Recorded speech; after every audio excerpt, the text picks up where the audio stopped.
black screen. No music, no wind, no ambience. Just pure silence, heavy and uncomfortable, like the air inside an empty room. 3 slow knocks echo in the distance. Then static creeps in, low and distorted, as if an old radio is searching for a signal that doesn't exist. A red recording light blinks once, twice. White text types onto the screen, each letter arriving with a metallic keystroke. Midnight Phillies. Casi 005. The numbers linger longer than usual. The hum beneath the audio grows deeper, more cinematic.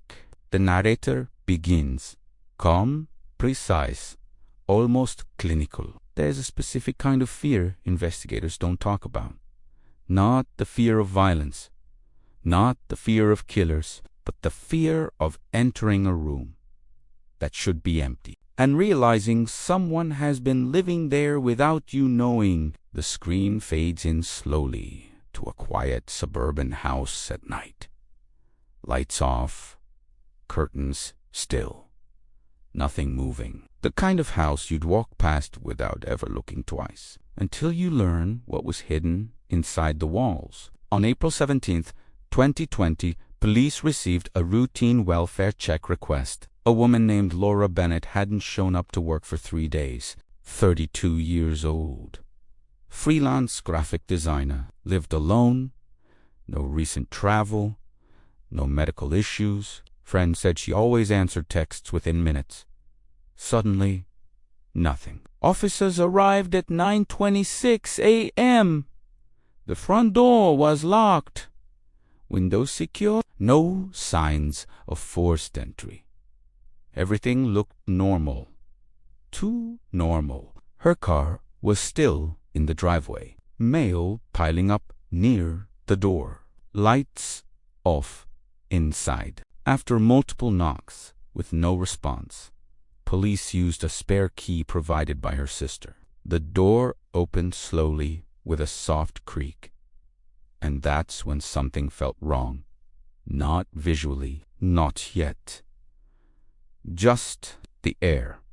One officer later described it as walking into a place that hadn't been empty long enough to be abandoned, but quiet enough to feel staged. Inside, Laura's life looked frozen mid-routine. Laptop open on the couch. Coffee mug half full. Phone charging on the kitchen counter. Shower towel still down. It didn't look like someone who left. It looked like someone who was about to come back in 5 minutes. But she never did. The officers began clearing rooms one by one. Bedroom empty. Bathroom empty. Closet empty. No struggle. No blood. Nothing stolen. Another disappearance with no explanation, until one of them noticed something strange. A faint scratching sound. Soft. Irregular. Coming from somewhere deeper inside the house. They stopped moving. Listened. There it was again. Scratch. Pause. Scratch. Like nails lightly dragging across wood. One officer asked quietly, "Do you hear that?" The sound seemed to come from the walls themselves. They followed it down the hallway. Each step slow. Controlled. The house settling around them. The scratching stopped suddenly. Silence again. They checked the attic first. Nothing. Basement. Nothing. But when they returned to the living room, one officer noticed something that hadn't registered before. A small vent near the floor. Unscrewed, slightly open, not broken, removed carefully, like someone had taken it off on purpose. He crouched down and shined a flashlight. Dust, darkness, and then fabric. Something stuffed deep inside the duct. They pulled it out slowly. A blanket, then another, then a pillow. Someone had made a small nest inside the air vent system. The officers stared at each other. Because Laura lived alone, and she definitely hadn't been sleeping inside her own walls. They widened the vent opening. The flashlight beam crawled through the narrow space, and that's when they saw it. Scratches. Long, repeated claw marks along the metal interior. Recent, shiny. The kind made by fingernails scraping desperately. A smell came next. Rotting food. Sweat. Something human. One officer whispered, "Someone's been in here." The duct system connected to every room in the house. Whoever had been crawling through it could watch everything, hear everything, move anywhere without being seen. Suddenly, the entire house didn't feel empty anymore. It felt observed. They followed the duct toward the bedroom wall and found another vent removed from the inside. Behind the drywall, a hollow space just large enough for someone to fit. And inside that space, they found something that made everyone freeze. Food wrappers, empty water bottles, a flashlight, and photos. Dozens of printed photos of Laura, sleeping, cooking, working at her desk. Pictures taken from inside the house, from angles that should have been impossible. From inside closets, from above the ceiling, from the hallway at night, every single one labeled with dates. Whoever lived in those walls had been watching her for weeks, maybe months. The realization hit all at once. Laura wasn't alone in that house. She never had been. Something had been there with her the entire time. Quiet, patient, invisible. And then the worst part.